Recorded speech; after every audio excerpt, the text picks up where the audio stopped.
Só. Bom, acho que agora apareceu o aviso aqui para mim de que está gravando. Eu também estou colocando um aviso aqui no chat, só para as pessoas ficarem aí cientes. Bom, então, bem, acho que podemos começar. Então, fazer uma breve introdução. Bom, primeiro queria agradecer a presença de todos vocês, né, aqui no seminário Pesquisa e Prática, tá, organizado pela Escola de Matemática da Unirio. E é um prazer para a gente ter hoje aqui, né, compartilhando aí do seu conhecimento com a gente, a professora Luciane Velasque. E a Luciane é ouro da casa, né? Enfim, a Luciane é uma professora do Departamento de Métodos Quantitativos, né, da EMAT, da Unirio. Ela tem graduação em Estatística pela UERJ e mestrado em Saúde Coletiva também pela UERJ. Já o doutorado é em Saúde Pública pela Escola Nacional de Saúde Pública, né, que é vinculada à Fiocruz. Então, ela tem experiência na área de saúde coletiva, com ênfase em epidemiologia, o que foi uma das razões, né, pelas quais ela pediu uma licença agora e está atuando na Secretaria Estadual de Saúde, né, temporariamente. Porém, em 2015, né, a educação estatística passou de ser uma área assim, de interesse, de atuação da Luciane, né? Preocupada com o ensino de estatística na educação básica, ela contribuiu com a análise da BNCC e passou a atuar no Profimate Unirio, onde vem orientando TCCs voltados para ensino de estatística, né, e usando metodologias ativas, e também ela vem atuando no PEMAT, que é o Programa de Pós-Graduação em Ensino de Matemática da UFRJ, onde ela está pesquisando o desenvolvimento do letramento estatístico e investigando expectativas, perspectivas e percursos na formação e no trabalho docente em matemática. Bom, é um prazer para a gente estar recebendo a Luciane. Eu queria agradecer muito, Luciane, a sua presença aqui, você ter aceitado o convite, e fica à vontade. Obrigado, Luciane. Obrigada, Fábio, pelo convite. É um prazer estar aqui com vocês, matando essa saudade, muita saudade. Esse papo aqui já deu para a gente reviver aqui esses momentos que são tão legais da gente compartilhar. Eu acho interessante que você fez uma sinopse da apresentação que eu vou fazer sem nem ter visto a apresentação. Quase deu spoiler de tudo aqui, quase um spoiler isso. Mas eu vou começar aqui compartilhando aqui a minha tela, então. Todos estão vendo a tela? Que agora eu não vejo mais vocês. Deixa eu ver se eu consigo. Pronto, manter vocês Sim, aqui. já estamos vendo. Estamos vendo. Né? Então, eu vou fazer aqui um breve histórico, né? Quando o Fábio me convidou, eu fiquei pensando assim, o que eu falo, e até levei para o meu grupo de pesquisa dos alunos de educação estatística, assim, gente, o que vocês acham que é interessante disso que a gente está estudando? Mas aí depois pensei, como são para os alunos do curso da graduação em matemática, do Profmat, né, que vão estar ali, é o público principal, fiquei pensando de trazer o que já foi desenvolvido aí na Unirio, né, em relação a esse tema, para que fosse uma coisa mais concreta, que eu não ficasse aqui falando simplesmente dos teóricos ou dos autores da linha, mas que trouxesse como tem refletido em pesquisa que já foi realizada aí na Unirio por alunos de graduação e de pós-graduação, né? Então, foi mais ou menos isso que eu pensei aqui para a gente conversar por esse tempo. Eu começo aqui com essa trajetória que ele falou. Quando ele falou assim, ela é ouro, eu fiquei pensando assim, meu Deus, isso significa que eu sou antiga, que é mais a prata da casa, né? Porque eu entro na Unirio, então, em 2008, aí eu fui buscar lá uma foto, foi difícil achar uma foto antiga do prédio. Naquele momento, a gente tinha, o prédio era outro prédio, a gente não tinha ali aquela aula da matemática, era um departamento de matemática e estatística naquele momento, e a gente só dava aula para cursos da área da saúde, né, de biotecnologia, outras áreas, mas a gente não tinha um curso de matemática naquele momento. Então, é um momento que eu sequer, naquela época, pensava ou me questionava o que é essa área de educação estatística, né? No entanto, em 2012, a gente, durante uma longa greve, né, foi uma greve de 7, 9 meses, se não me engano, que a gente passou no sistema federal, aquele momento, todo o departamento ainda de matemática e estatística, mas já se configurando agora dentro da escola de matemática, a gente refletiu que a gente tinha uma satisfação enorme da forma que a gente vinha atuando, né? O ensino de estatística pela falta de efetividade da forma que aquilo... Nós mesmos percebíamos que não era o que a gente fazia em sala de aula, terminava ao final daquele semestre, né? Parecia que o aluno, mesmo o melhor aluno, com as melhores notas, 6 meses depois, ou um ano depois, quando ele precisava fazer TCC, ele não conseguia aplicar nada daquilo que ele tinha visto em sala de aula nos seus trabalhos de conclusão de curso. E aí a gente passou, então, por uma reformulação, a gente pensou, se baseou muito em metodologia ativa naquele momento, né? Então, isso começa assim com 4 ou 5 professores. Hoje, o departamento de métodos quantitativos da Unirio é composto por esses professores todos aqui, né? Tereza, que está aposentada, mas que também continua contribuindo com a gente. Então, e acaba sendo foi uma metodologia utilizada por todos esses professores, né? Voltada para que o aluno pudesse produzir algo durante a disciplina, né? Para que ele colocasse, ele fizesse de forma ativa aquele ensino. Isso parte em 2012, e aí a gente começa, então, a refletir e começar a escrever sobre isso que a gente estava fazendo. Nesse momento, a gente não tinha ainda muita ideia que existia uma área chamada educação estatística, né?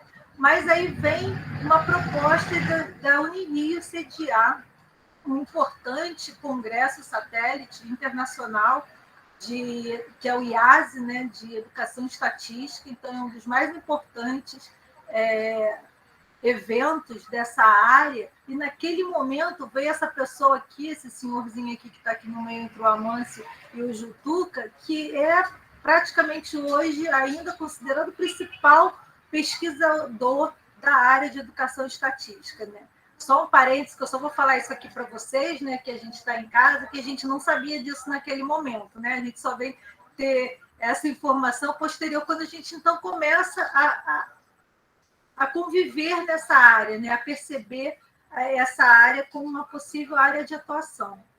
Nesse momento, o IASE abriu para a gente uma porta muito importante, porque ele nos colocou próximo dessa comunidade de educação estatística, e a gente viu que tudo que a gente fazia e toda aquela a nossa angústia, ela estava refletida em produções e reflexões dentro dessa área, né? Então, no IASE, a gente começa trazendo um pouco da nossa perspectiva, a gente apresentou trabalhos muito em relação ao que a gente percebia de necessidade de mudança no ensino superior, em relação à educação estatística, ensino de estatística. Naquele momento, ali para aquele grupo, era uma novidade também isso, então eles não estavam acostumados a trabalhar com esse tipo de metodologia, era muito mais que aquela nossa atividade, ela trazia toda a reflexão teórica que eles vinham trabalhando, né? Que eles, no sentido dessa área, vinham trabalhando.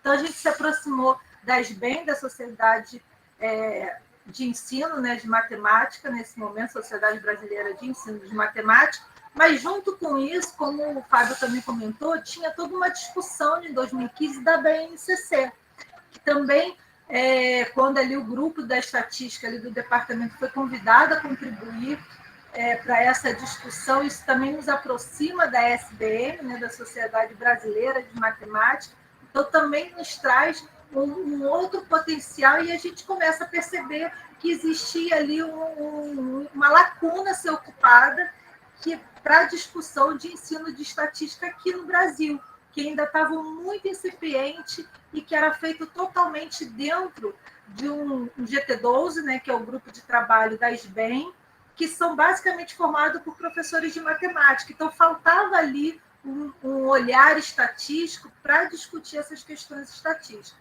Junto com isso, também em 2015, surge o Profmat, né? Então, era um momento, como o universo conspirando para que tudo desse certo. Então, vamos agora colocar essa discussão que a gente está vendo no IAS, essa necessidade, a Base Nacional Comum Curricular, que é para a educação básica, e vamos exercitar, vamos tentar juntar isso nas dissertações e nos trabalhos que os professores de matemática podem desenvolver dentro do Profmat. Então, foi uma conspiração assim, de eventos que estavam acontecendo ao mesmo tempo e que possibilitou, então, que a gente ali do DMQ, né, e a Unirio, iniciasse esse caminho aí na educação estatística, ou no ensino de estatística. Então, agora eu vou falar um pouquinho do que a gente foi desenvolvendo em cada área dessa. Então, o que a gente desenvolveu no Profmat, até para que os alunos tenham ideias, né? Porque eu acho que muitas vezes o que falta no aluno que está chegando no mestrado no Profmat, ou mesmo na graduação, é pensar assim, como isso pode virar uma pesquisa? Ou como essa minha ideia pode se transformar em um produto, né? Então, eu vou falar aqui de alguns produtos que já foram desenvolvidos durante essa minha trilhada, esse meu caminhar por essa área. Então, começando aqui pelo Profmat, em 2017, então, foram 2 dissertações, né, já publicadas. Então, primeiro do Leandro Nascimento e do Rafael Costa Leite. Então, eles trabalharam o uso de tecnologia no ensino de estatística. Então, aqui foi a primeira dissertação que eu oriento nessa área, né, que a gente traz a discussão da necessidade de uma estatística que não seja simplesmente aplicação de fórmula, não seja usada simplesmente aplicação de fórmula, e toda a discussão do que a BNCC espera, né, ou coloca como meta de aprendizado do aluno na educação básica. Então, ele junta essa ideia da BNCC, essa necessidade, com desenvolvimento do GeoGebra. Então, eles passam a desenvolver, um deles volta mais para jogos. Então, como a gente pode usar o GeoGebra para desenvolver jogos e ensinar estatística, né? E o outro faz uma discussão mais também do uso de tecnologia para usar a estatística, mas não necessariamente com GeoGebra, e como isso pode... E isso se transformou na dissertação deles 2, e eles transformaram depois, posteriormente, isso num livro, que é Atividades Matemáticas do GeoGebra para Educação Básica. Vocês conseguem ter acesso a essas informações, tá? E também está disponível a dissertação deles. Wagner e o Jorge também são alunos do Profmat e fizeram uma análise do livro didático. Então, eles foram olhar o letramento estatístico nos livros didáticos daquele momento, né, que estavam disponíveis. Lembrando que esse momento aqui, a BNCC ainda não estava implementada, ela seria implementada no ano seguinte. Então, era o que os livros precisavam, né, se adequar para que a gente tivesse o que a BNCC preconizava. Então, eles utilizaram uma metodologia de avaliação de livro didático, essa organização praxeológica. Eles trouxeram isso para cada uma das atividades, então, para avaliar o que era uma tarefa, qual era a técnica, e pensando à luz do que é o letramento estatístico. Então, esse trabalho deles também gerou uma publicação nessa revista, para vocês verem que é possível um trabalho do Profmat ser publicado em revistas da área de educação matemática, né? Ele não precisa ser só uma sequência didática, e ainda que ele seja uma sequência didática, essa sequência didática pode se transformar no produto de um artigo para que outras pessoas possam consumir essa informação, né? E desenvolver e aplicar, né? Que eu acho que é isso, quando a gente faz um trabalho científico, um mestrado, um doutorado, que a gente quer que outras pessoas possam ter acesso e dar continuidade àquilo, seja executando, aplicando ou aprimorando, melhorando aquilo que a gente já fez em algum momento. Então, aqui, para falar especificamente da graduação da Unirio, eu trouxe o PET Guy, né, que eu acho que é o meu xodó, é o meu projeto xodó, que hoje está sendo cuidado aí pelo Alexandre, com o Luiz aqui sentado aqui, que foi um aluno que chegou e nasceu junto com esse projeto.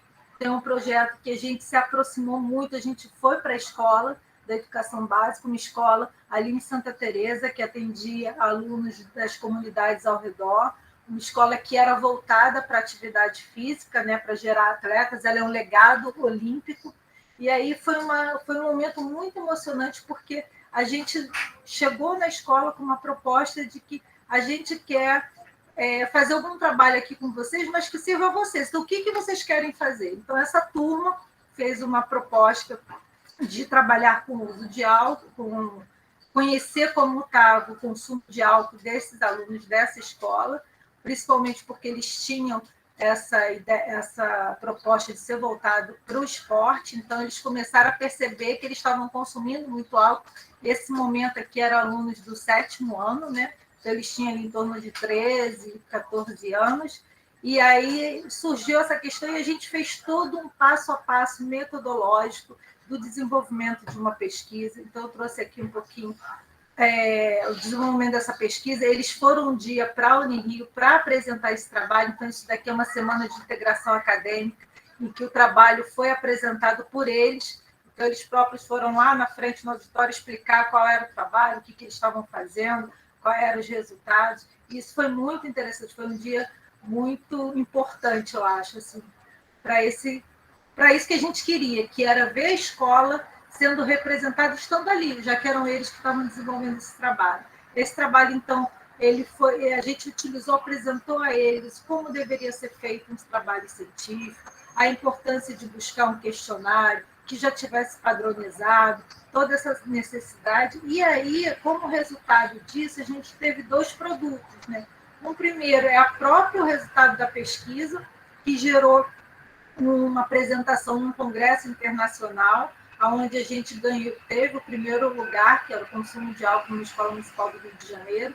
Então, foi nesse congresso, também financiado pelo IASE, acho que 3 ou 4 anos depois de 2015, acho que isso foi de 2017 ou 2018, agora eu não lembro.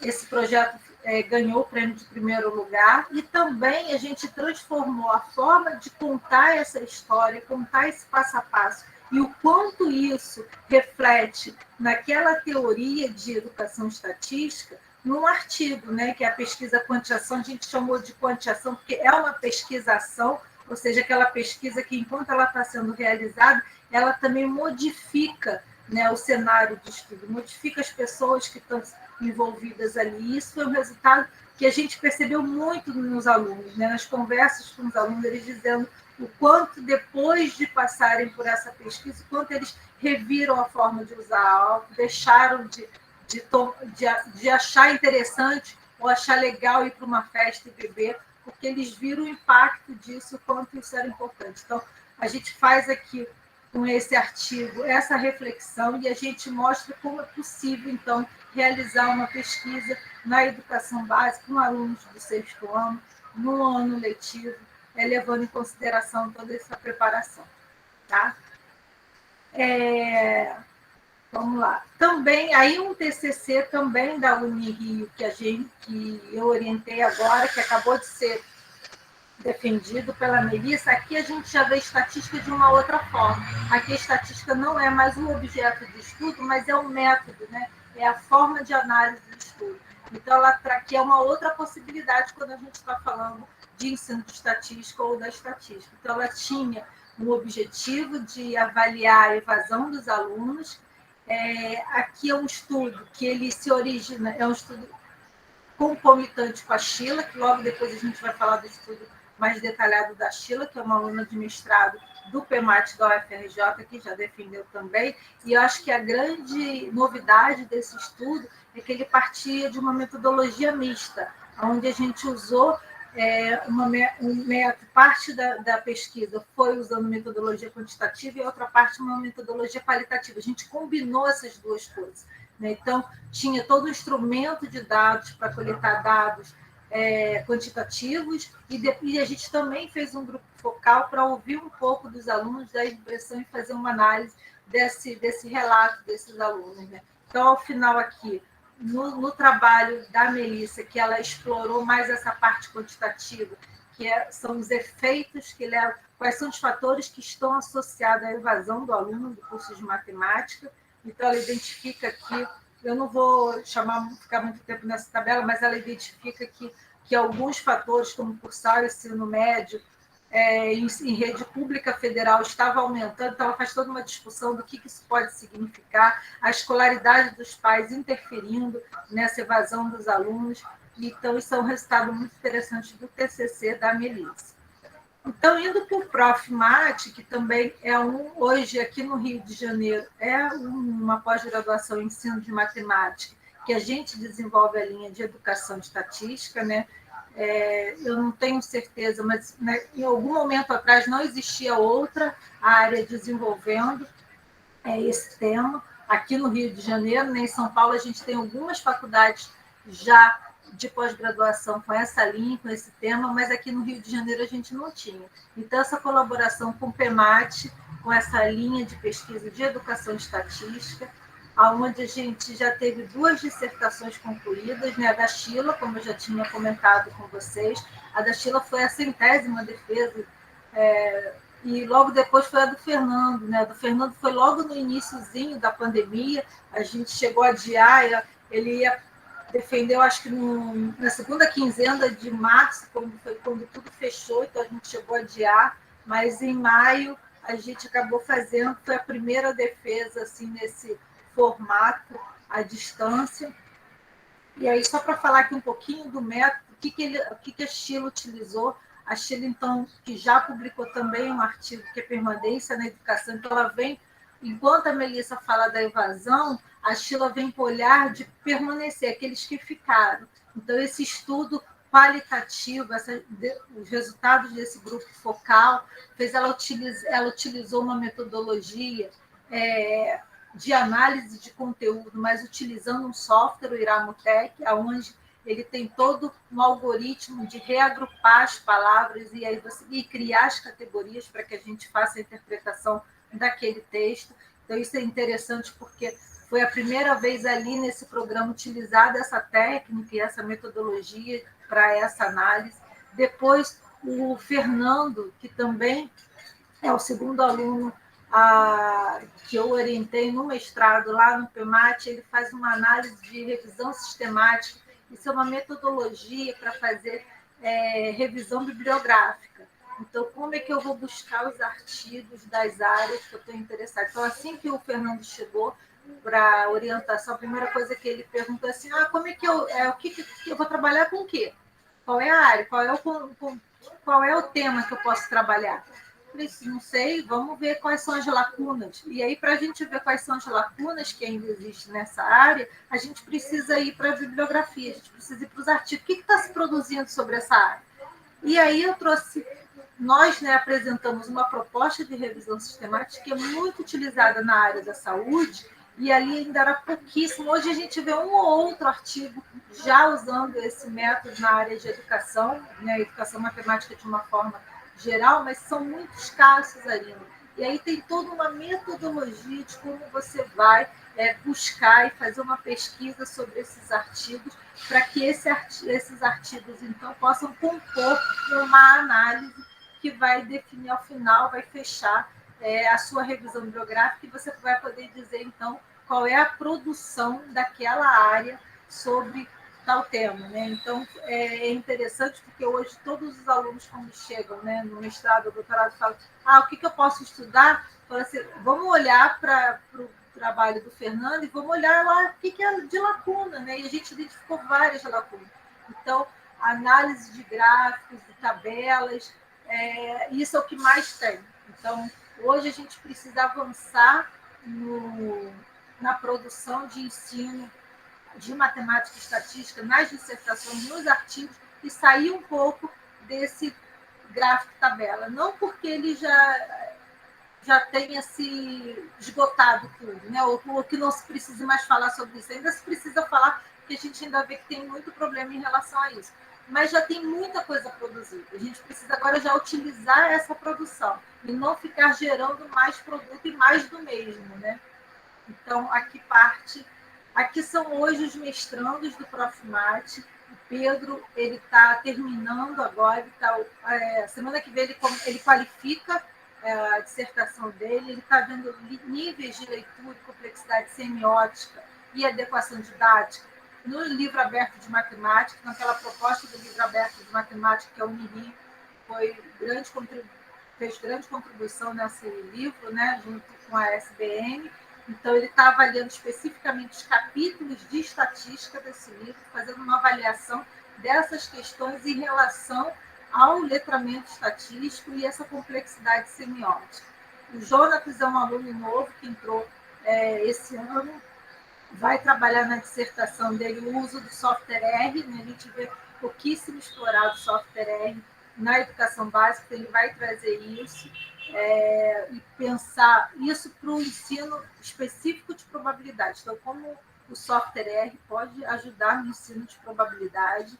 A Vanessa Leal, que está trabalhando, a gente ainda está definindo também o tema dela, está vindo com letramento estatístico na formação de professores. Ela está pensando em aplicar uma escala, então a gente vai ter toda uma discussão sobre a aplicação de escalas, que instrumentos a gente pode utilizar para avaliar, para mensurar esse letramento estatístico. Isso tudo na área da formação de professores dentro do PEMAT.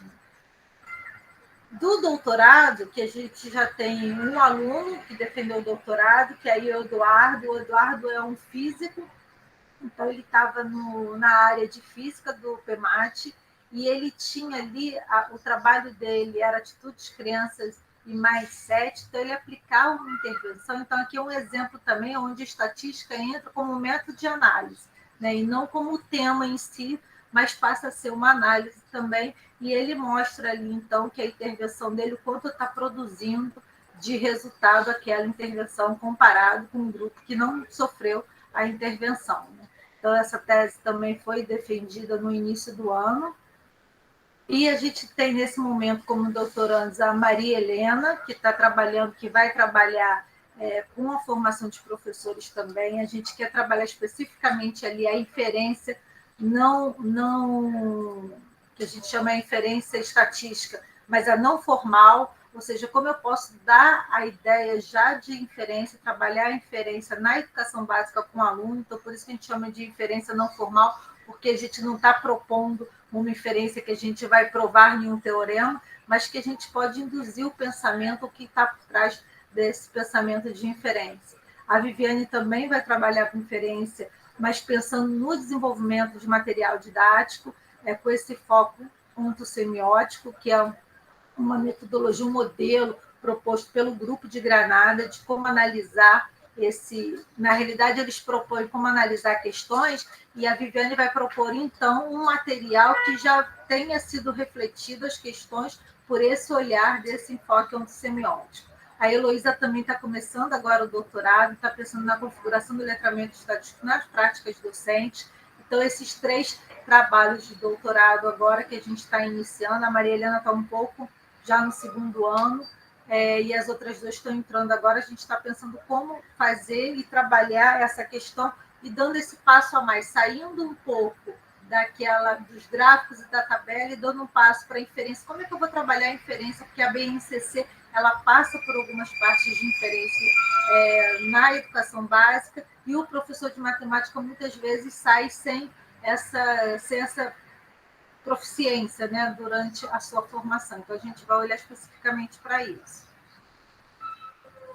Aí, para terminar aqui, eu trouxe esse último artigo, que é falando um pouco de atualidade, que é um artigo que Alexandre e Tereza trabalharam muito, e junto com Davi, Marcos Nascimento. Eu fiquei no início e depois me afastei um pouco mais desse artigo, mas foi muito interessante, que traz a reflexão de como a gente pode usar a atualidade, os dados atuais. Então, a gente está falando aqui da pandemia de Covid, para trabalhar as questões de gráfico dessas tabelas e de como usar esses dados com os alunos, né? Então, no mesmo momento que você está trabalhando os conceitos estatísticos, você também está informando esse aluno sobre uma situação real que ele está convivendo ali naquele momento, e informando para que ele faça uma leitura mais clara desses dados, e o quanto a gente tem de dados disponíveis que a gente pode trabalhar e relacionar ao mesmo tempo.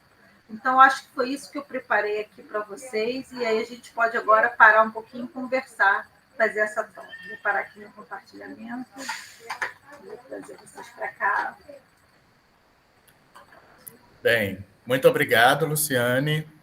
pela apresentação. Bom, agora queria abrir, né, para perguntas, comentários, curiosidades. Então, fiquem à vontade. Quem tem alguma pergunta? Silêncio.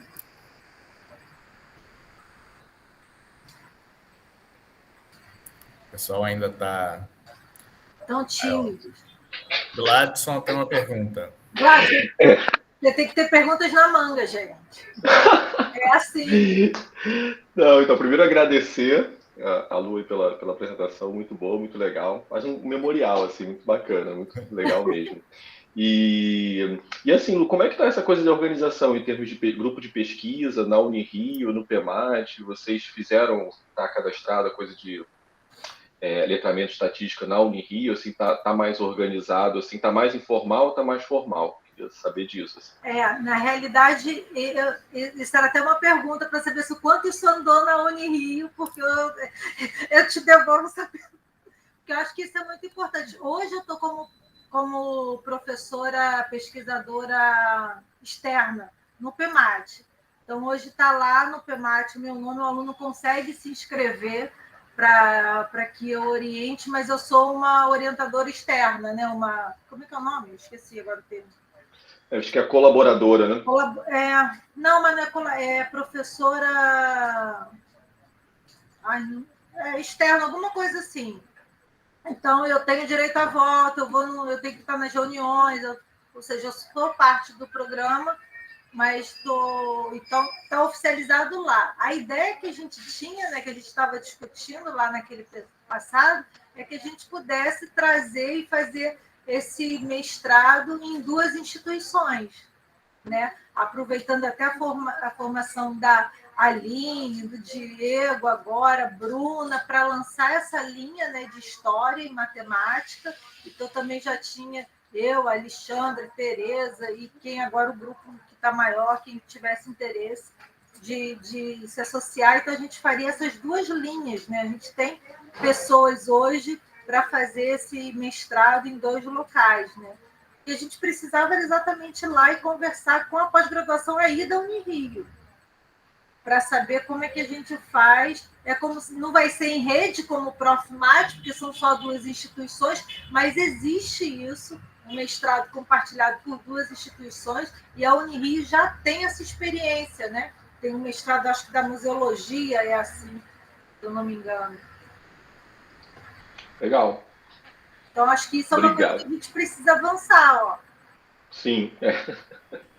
Vamos tirar para o ímpar aí em quem pode ficar encarregado responsável por ver isso, né? De mexer nisso, né? Porque eu acho que isso abre uma possibilidade interessante, né? De pesquisa da gente, né? E a gente não ficar precisando ir para lá. Então a gente junta isso aqui na Unirio também. Eu acho que isso seria interessante. Com certeza. Obrigado, Lu. Legal. Esse também é um dos objetivos desse seminário, né? Enfim, a gente pensar e elaborar, né, propostas para a gente desenvolver a pesquisa na Escola de Matemática da Unirio. Gente, quem mais? Né, alguma pergunta? Bom, enquanto o pessoal... Acho que tem uma pergunta aqui no chat, deixa eu dar uma olhadinha. Eu não consegui ler. Você lê? Vou ler aqui. É do... Enfim, Luciane, quais aspectos destaca como essenciais para a interpretação de dados e informações na educação fundamental, médio e universitário? O essencial é que aquele dado seja vivenciado pelo aluno, seja lá em qual for né, mesmo na educação básica, e a gente vê isso, né, que é possível eles produzirem dados, é possível eles se identificarem quando eles vão fazer a pesquisa, quando eles vão buscar, mesmo que esse dado não seja coletado primariamente, envolver o aluno passo a passo. Eu acho que é a coisa mais importante, isso aí em todos os níveis, né? Não simplesmente chegar com um conjunto de números e pedir para que aplique fórmulas, né? Que é assim que o ensino de estatística foi executado por um longo tempo, né? Eu acho que essa primeira coisa, envolver o aluno desde o início, né? De pensar qual é o problema que ele tem, como é que a gente desenvolve então, uma coleta de dados em relação a isso. Ontem eu estava numa defesa em que o aluno fazia, a proposta do mestrando era exatamente fazer uma pesquisa com os alunos. E aí ele deu um questionário, e eu achei ótima a atividade, ele já chegou com o questionário pronto, e pediu para os alunos responderem. E aí depois os alunos tinham que fazer a análise daqueles dados que eles responderam. E tinha várias perguntas abertas. Então, os alunos, né, da escola do 6º ano começaram a perceber, olha, não é possível analisar um questionário desse jeito. Olha, isso, eu falei, isso é muito importante. Porque se a gente já dá o questionário fechado para ele, quando ele for produzir um questionário, ele não vai perceber que precisa ser fechado. Então, o aluno passou pela dificuldade que não é possível fazer análise de uma questão aberta. E aí ele já propôs essa modificação. Então, eu acho que fazer o aluno passar por todo esse passo a passo é o que é fundamental, para que o aluno tenha uma boa interpretação depois. Legal. Eu vou aproveitar e engatar uma pergunta, então, um pouquinho parecida com essa, que é o seguinte. Você mostrou aí várias experiências e algumas envolvendo alunos da graduação da matemática, né, da Unirio, o PETGAI, por exemplo. E quais disciplinas, né, assim, tanto da matemática, da estatística ou disciplinas pedagógicas, né, são necessárias para ele começar a se envolver nesses projetos? Um bom exemplo é o Luiz Felipe nisso. O Luiz Felipe ele foi bolsista desse projeto antes dele ser aluno da Unirio, porque ele estava esperando para fazer a matrícula e eu selecionei ele umas 3, 4 horas antes dele fazer a matrícula de ingressante. Então, o critério que precisa para ser bolsista desse projeto, e imagino que continue sendo esse, né, é ter vontade, é ir lá e querer fazer e estar disponível. Esse é o principal critério que o aluno precisa ter. Ele não precisa ter passado por nenhuma disciplina específica, ele não precisa ter cursado nenhum curso. Só ele querer ir lá e estar com vontade de buscar. Então, a gente teve uma mistura, né? Ali não apareceu, tinha a Sônia ali naquela foto, né? Que era nossa aluna, e ela já estava mais no final do curso, e a gente tinha também 2 alunos, um que era da biologia e o outro das ciências da natureza. Então, não era também só de alunos da matemática, incluía alunos de outro curso também. Legal. Enfim, nossos alunos de graduação aí, ó, gente, vocês estão prontos para começarem a trabalhar, começarem a atuar, né? Não percam a oportunidade. Michel, da sua nave. Eu, direto do espaço. Na última reforma, Lu, do nosso curso, a gente incluiu, né, uma disciplina que discute estatística na educação básica e para a educação básica. Depois, assim, dessa caminhada, assim, você consegue enxergar ampliação disso, assim, para uma próxima reforma, a gente ampliar essa discussão na graduação? Você vê caminhos assim? Então, hoje, né, depois daquela reforma, e aí foram todas as licenciaturas de matemática que passaram pela sua reforma, a Unirio continua que tem a maior carga horária de estatística na graduação. E, né, tanto comparado com a UFRJ, e agora a Maria Helena, não sei se ela está aqui, a Maria Helena é uma aluna, essa aluna do doutorado, ela já viram, ela fez a disciplina ela vai fazer agora a estatística na educação básica, mas ela fez a disciplina de estatística e probabilidade, que é a segunda na Unirio. Ela fez também a única, que é da UFRJ, né? Então a UFRJ continua com a UF. Eu não sei como é que ficou na UF, que o Humberto também tinha essa relação, mas eu não sei se lá eles criaram 2 ou uma única. Mas acho que ainda é o curso que tem essa pegada mais voltada para a educação básica, para a BNCC. As outras, isso ainda não se efetivou na prática. A Maria Helena percebeu bem isso. Assim. A Maria Helena é professora de matemática do Pedro II. Então, ela vivenciou bem essa proposta diferenciada mesmo da estatística com probabilidade. Agora ela vai vivenciar. E aí, a gente, aproveitando que estamos aqui em casa, uma das propostas do doutorado da Maria Helena é a gente ofertar uma disciplina optativa para os alunos da matemática da graduação, e também a gente vai deixar aberto, se possível, para os alunos da UFRJ, para fazer uma optativa onde que a gente vai trabalhar só conceitos de inferência estatística. E o aluno, durante essa disciplina, vai desenvolver um material didático que poderá aplicar nas disciplinas do Pedro II da Maria Helena. Então, a gente tem aí, assim, sonhos e materiais para a tese da Maria Helena, do neto da Maria Helena, né, que vai seguir gerações aí da Maria Helena. Se vocês deixarem, coordenador do curso de matemática, professor responsável, se vocês, diretores... Né? Pelo amor de Deus, venham. Legal, tá? Vários spoilers interessantes aqui hoje. Revelações. Para o 2022, não é isso, Maria Helena? Sim, para 2022. É mais ou menos que nem aquele jogo do War, sabe? Tem que conquistar a Ásia, Oceania e um terceiro continente. Eu estou me sentindo mais ou menos assim. Mas dizem que doutorado é assim, o orientador fala essas coisas, né? E então estamos indo. Com muita confiança, mas vamos em frente. É isso mesmo, Sérgio. Legal, gente. Alexandre, agora.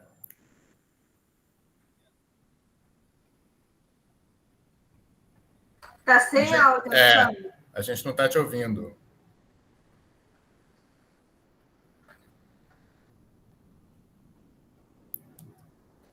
Pessoal que não sabe tenta sair e entrar na reunião de novo, Alexandre. Às vezes reinicia o microfone, fazendo assim.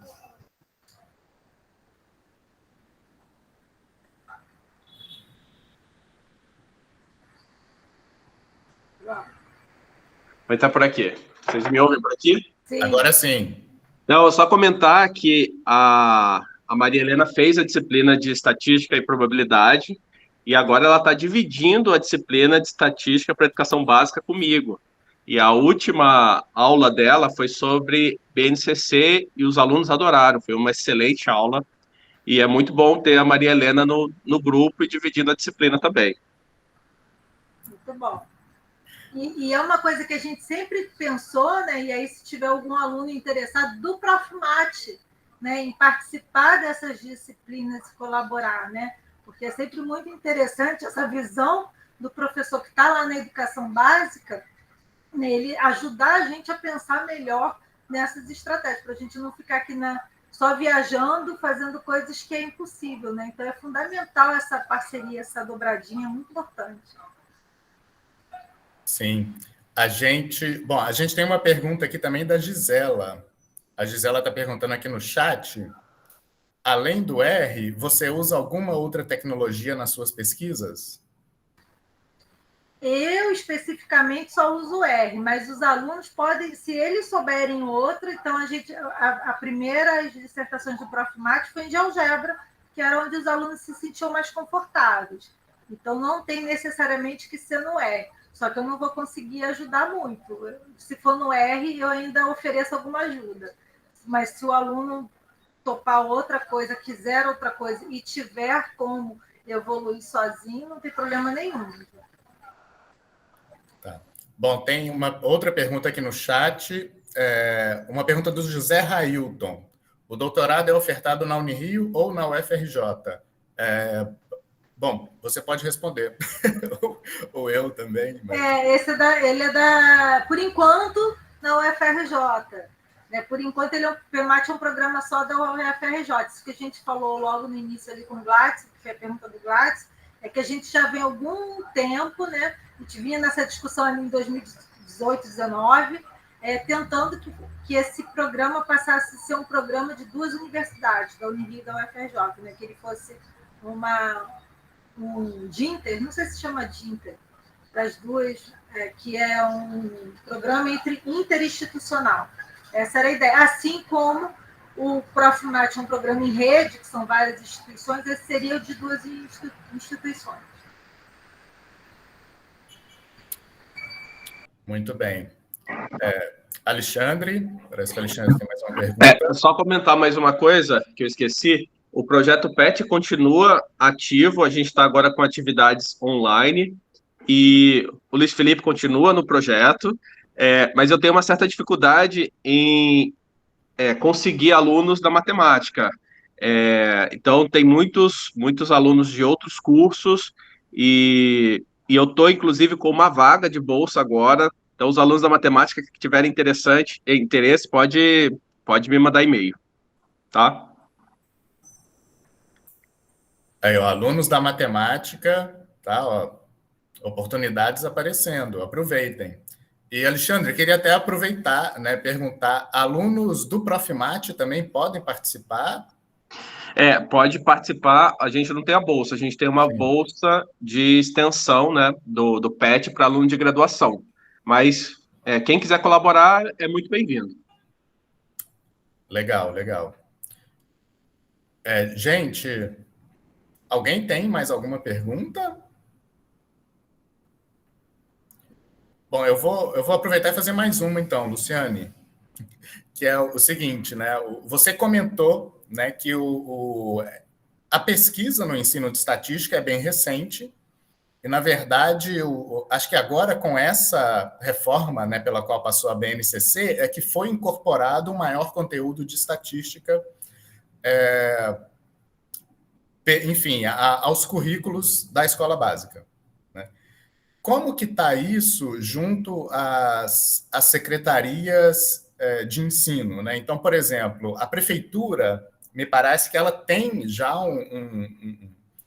um sistema bem fechado, né? Assim, eu acho que os professores não têm muita autonomia, né? Não tem muita flexibilidade, né? Eu acho que inclusive até com assim material didático. Então, assim, as secretarias, né, de educação, elas estão incorporando isso, e agora um outro ponto, né, que eu acho que cabe assim na mesma pergunta, material didático. Né? Assim, eu sou de uma época que assim, eu não estudei nada de estatística na minha escola básica, e até na graduação, né, quando eu fiz a graduação de matemática, eu tive uma disciplina de estatística. Né? Como que está o material didático para ensino de estatística na escola básica? Tá. A primeira, Fábio, assim, o ensino de estatística ele entra na educação básica, no PCN do ensino fundamental, no final de 1999, e no ensino médio no início de 2001. Então, isso a gente está aí falando de 21 anos em que esse conteúdo já estava estava proposto ali nos parâmetros né, nos parâmetros nacionais, comuns nacionais. No entanto, ninguém utilizava isso na sala de aula. E aí, uma falha disso é que nenhum curso de licenciatura de matemática tem como disciplina obrigatória estatística. Ela até está lá em alguns cursos, mas ela não é considerada obrigatória. Então, tem curso que nem tem na licenciatura. Tá? Então, como um professor de matemática vai ensinar estatística se ele não viu esse conteúdo durante a graduação? Então, aí já começava uma questão. Então, eles não colocavam. Em 2009, o Enem passou a usar estatística nas suas coisas. Começou a cair conteúdo de estatística. Então, em 2009, então foi o Enem que gerou, no final das contas, que a educação básica, para o Enem fosse para avaliar a educação básica, foi ele que gerou essa mudança na educação básica, porque não foi suficiente isso estar nos documentos oficiais. Então, ali começa a estatística, inicialmente só com aquela ideia da média, moda e mediana, que era isso que caía no Enem, e que era isso que os professores, então, de matemática olhavam a fórmula e aplicavam, e ensinavam como aplicar aquela fórmula. Então, o conteúdo, o conceito, ele nunca tinha sido trabalhado na educação básica. Essa área ela é recente, a gente está falando aqui no Brasil. Né? Fora do Brasil, isso já existe há muito tempo, já tem uma literatura muito vasta e já muito consolidada sobre o ensino de estatística e essas reflexões. A BNCC ela começa a se pautar em alguns documentos desses países, né? Então, o Geise, por exemplo, que é um documento americano que foi desenvolvido lá no início dos anos 2000, exatamente para falar como seria o ensino de estatística, a BNCC se voltou muito para ele. Então, eu lembro que a primeira vez que eu fui para essa discussão da BNCC, eu falei assim, gente, que maravilha que isso tudo agora vai ser ensinado na educação básica. E, por outro lado, eu falei, coitado dos professores de matemática, porque eles têm que ensinar uma coisa que eles nunca foram expostos. E aí e aí que foi até que eu comecei a me interessar em aulas na matemática, porque até então eu também achava que o que se ensinava de estatística na graduação em matemática, licenciatura ou não me interessava como professor ensinar.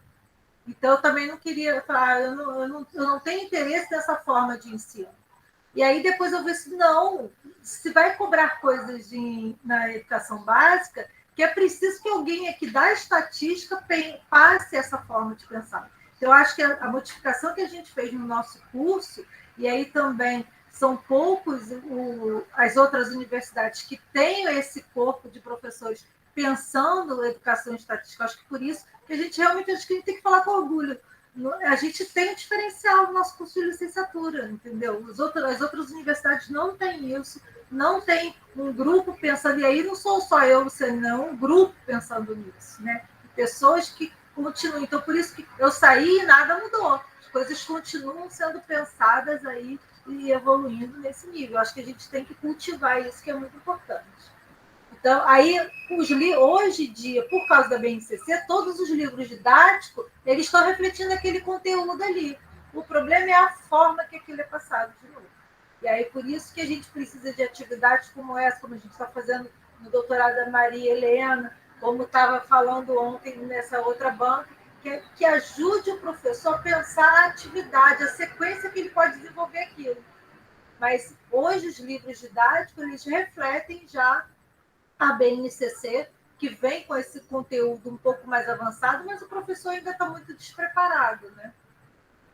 Reflete muito pouco sobre essas questões. Aí ele se depara ali, aí ele, às vezes, é aquilo, como os alunos do Prof. Mate me falavam, né? A gente deixa para dar estatística depois da prova, sabe? Lá naquele finalzinho de ano que tem aqueles 10, 15 dias que você já acabou tudo, mas você ainda tem que dar aula para cumprir, aí você dá estatística ali, entendeu? Então, é tirar um pouco essa ideia. Sim. A Tereza está com a mão levantada.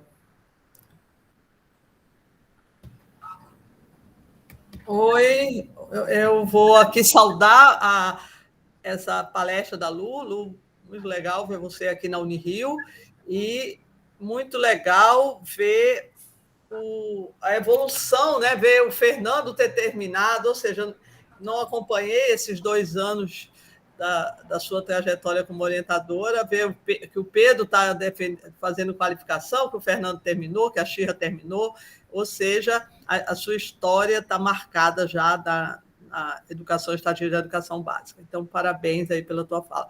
E eu vou só fazer uma observação, será que essa disciplina optativa que você está propondo, ela não poderia ser uma disciplina optativa de educação estatística? O nome, né?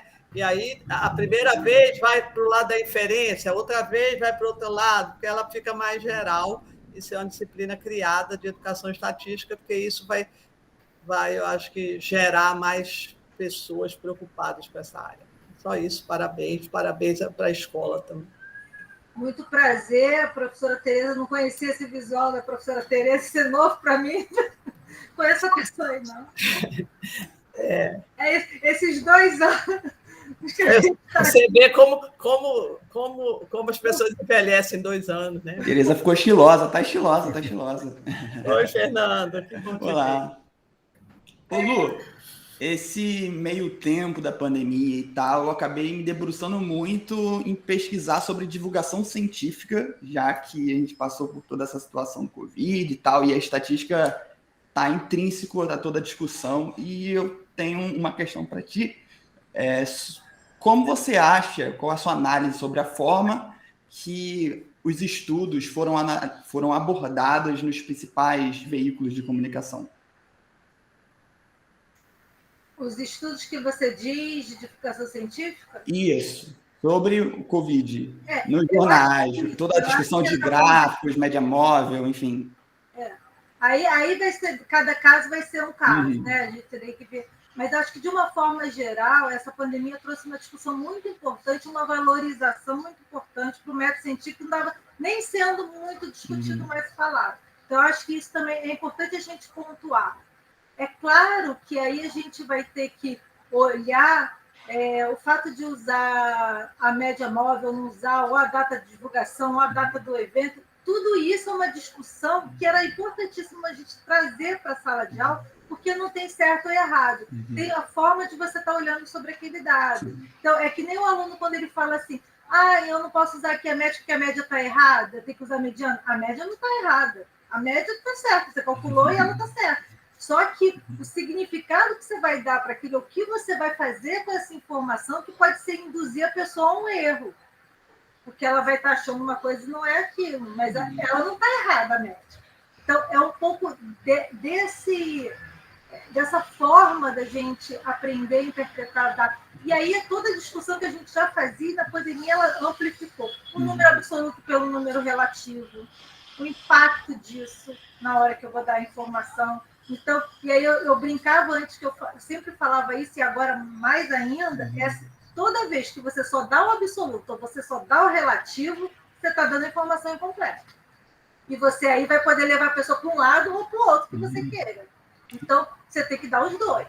Não pode dar só um. Entendeu? Porque senão a gente vai estar sempre influenciando um olhar para onde eu quero caminhar. Né? Então, eu acho que hoje está muito rico para o professor de matemática trabalhar isso na sala de aula. Né? Porque o tempo todo... Eu vou dar uma aula amanhã na disciplina do Vinícius e eu vou falar exatamente sobre isso. Assim, só dando spoiler, ele não está aqui, mas eu vou mostrar uma tabela que eu vou fazer uma pergunta e vou mostrar só a tabela com os dados. E vou pedir para os alunos o que eles concluem sobre aquilo ali. Eu não vou falar nada inicialmente. E depois eu vou mostrar duas formas de calcular o percentual, considerando a linha e considerando a coluna. E aí perguntar para eles qual que é correta. As duas estão corretas, só que qual que responde a pergunta dele? E é isso que ele tem que ter. Então, essa passagem ela não é trivial, ela não é simples e ela é fácil. Às vezes, é um erro que não é feito nem propositalmente. É um erro mesmo que foi feito por não ter percebido, entendeu? Que não pode calcular daquela forma, sim de outra. Então, isso eu acho que hoje a gente está com muita possibilidade de explorar isso. Né? O professor de matemática, isso é muito importante. Ok, obrigado, Lu. Ok. Obrigado, Luciane. Beleza, em relação, acho que é isso. Seria ótimo essa disciplina ficar como... Eu acho que aí eu não sei qual é a dificuldade de botar isso ou não na estrutura do curso, mas é uma optativa, né, que eu acho que seria mais fácil do que eletiva, com esse nomezinho lá e de tempos em tempos a gente brincar com essa disciplina, que o conteúdo não seja... Eu acho que a gente chegou a pensar nisso, não tinha uma disciplina assim, meninos, lá quando a gente fez a reforma? Tem uma que chama Tópicos Especiais de Estatística. Isso, tópicos, que ela é sem conteúdo, ou seja, a gente pode brincar ali com o conteúdo de acordo, né, e passar por várias coisas a cada momento. Com relação às disciplinas, né, da área de estatística, tem uma pergunta aqui no chat do Cláudio do Vale da Cruz, que tem relação com esse assunto. Assim, acho que não é uma pergunta diretamente para a Luciane, mas talvez se o Michel ou alguém do Departamento de Métodos Quantitativos, né, puder responder, mas a pergunta é a seguinte: com a reformulação do currículo de licenciatura em matemática, a disciplina Probabilidade e Estatística tornou-se optativa. A disciplina Estatística no ensino médio, enfim, ele deve estar se referindo àquela disciplina de ensino de estatística, né? Enfim, a disciplina Estatística no ensino médio, incorporada no novo currículo, irá substituir os conteúdos que seriam vistos em probabilidade estatística ou trará algo mais abrangente? Eu respondo ou o Michel responde? Pode falar, Lu. Então, a probabilidade estatística não é uma optativa, uma obrigatória, né? A não ser que tenha feito alguma outra reforma nesses últimos 2 anos. Não fez. Então tá, então, então é o que estava quando eu saí daí. Ela é obrigatória, ela não é optativa. Hoje a gente tem 2 disciplinas obrigatórias de estatística no currículo da licenciatura em matemática. Probabilidade estatística, que é no 6º período, e estatística na educação básica, que é no 2º período. As 2 juntas dão 90 horas, não é isso? 120. 120 horas. As 2 juntas vai fazer um total de 120 horas. Então, não existe, não é assim do jeito que você está pensando, não. Ela não substituiu, não. E não é uma optativa. As 2 são obrigatórias. Quer completar? O Michel quer completar alguma coisa? Acho que não, né? Beleza. Tudo certo.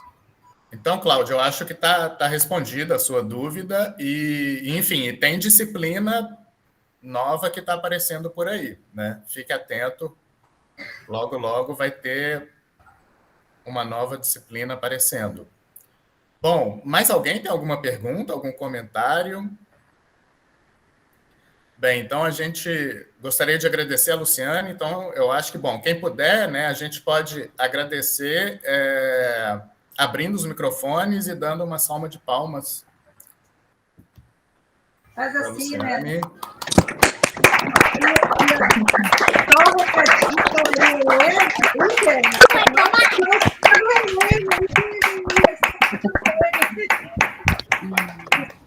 Viu, Maria Helena? Pode preparar o conteúdo da disciplina, viu? Você não tem mais dúvida agora. Estou ferrada.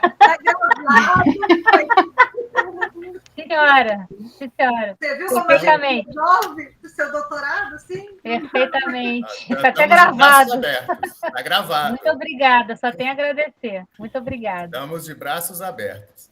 Tá? Então, Luciane, queria te agradecer mais uma vez. Muito obrigado por ter aceitado o convite, ter vindo aqui, compartilhado com a gente aí essa sua trajetória acadêmica e a importância, né, assim, tanto da parte de saúde, né, que você falou um pouquinho, e a relevância, né, do que você viu no ensino de estatística para a escola básica. Tá? Então, queria te agradecer. Eu que agradeço aqui essa participação aqui de todos vocês. Fico morrendo de saudade, mas eu não vou estar fora, não. Já estou... Amanhã estou na disciplina do Vinícius, podem me convidar, viu? Eu posso vir para uma disciplina ou outra. Eu adoro estar aqui com vocês. Saudade dessa energia da Unirio, isso é muito bom.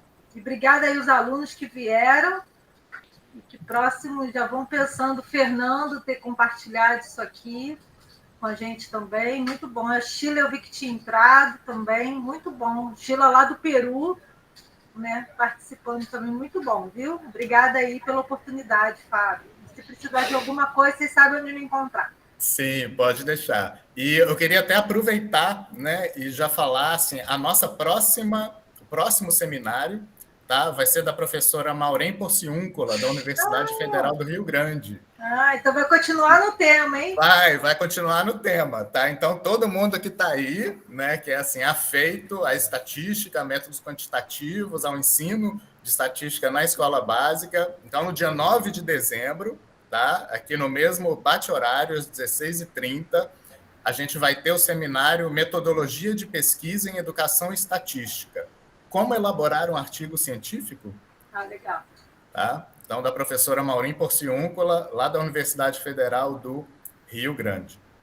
Ok? Estarei aqui para prestigiá-la. Isso, faz propaganda lá no PEMAT. Pode deixar. Congrega o pessoal lá.